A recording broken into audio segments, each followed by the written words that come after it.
She shut her eyes and thought about snow, crisp and white as fresh bed sheets. She concentrated on the feel of it under her feet. All she had to do was wake up. She was standing in snow. "Right," said Rob Anybody. "I got out," said Tiffany. "Ah, sometimes the door's in your own head," said Rob Anybody. "Now let's move." Tiffany felt herself being lifted into the air. Nearby, a snoring Roland rose up on dozens of small blue legs as the Feagles got underneath him. "No stopping until we get right out of here," said Rob Anybody. "Feagles, wahey!" They skimmed over the snow with parties of Feagles running on ahead. After a minute or two, Tiffany looked behind them and saw the blue shadows spreading. They were getting darker too. "Rob," she said. "Aye, I ken," said Rob. "Run, lads!" "They're moving fast, Rob." "I ken that too." Snow stung Tiffany's face. Trees blurred with the speed. The forest sped past, but the shadows were spreading across the path ahead, and every time the party ran through them, they seemed to have a certain solidity, like fog. Now the shadows behind were night black in the middle, but the pixies had passed under the last tree, and the snowfield stretched ahead. They stopped so quickly that Tiffany almost toppled into the snow. "What's happened?" "Where's all our old footprints gone?" said Daft Willie. "They was there a moment ago. Which way now?" The trampled track that had led them on like a line had vanished. Rob Anybody spun round and looked back at the forest. Darkness curled above it like smoke, spreading along the horizon. "She's sending nightmares after us," he growled. "This is going to be a toughie, lads."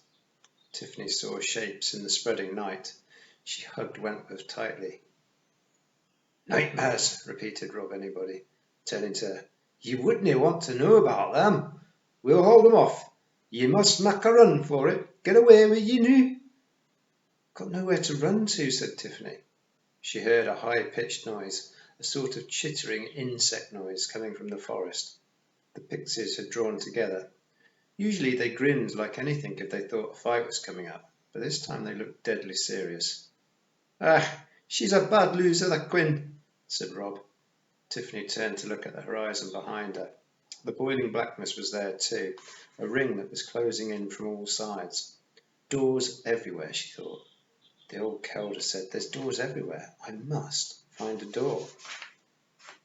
"But there's just snow and a few trees." The pixies drew their swords.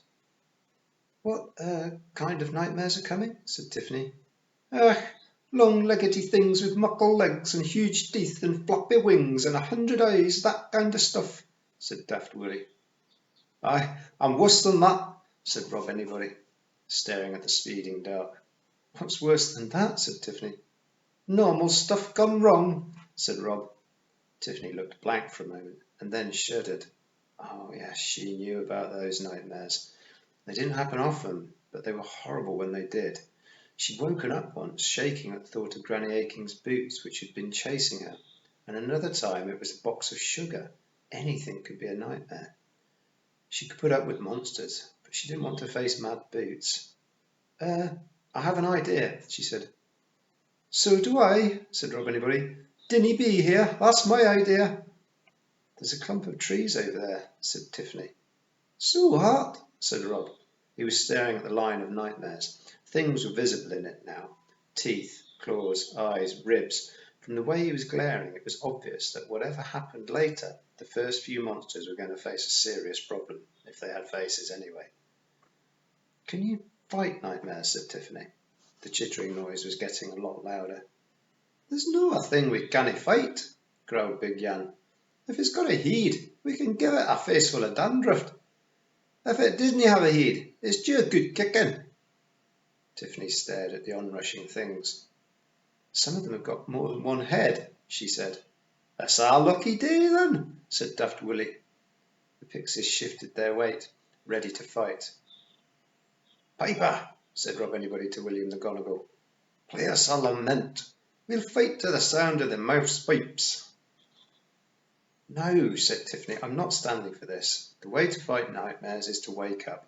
I am your Kelder. This is an order. We're heading for those trees right now. Do what I say." "Wee, wee man," yelled Wentworth. The pixies glanced at the trees and then at Tiffany. Do it, she yelled, so loudly that some of them flinched. Right now, do what I tell you. There's a better way. You're coming across a hug, Rob, muttered William. I'm going to get you home, snapped Tiffany. I hope, she added to herself, but she'd seen a small, round, pale face staring at them around a tree trunk. There was a drome in those trees. Hey, but...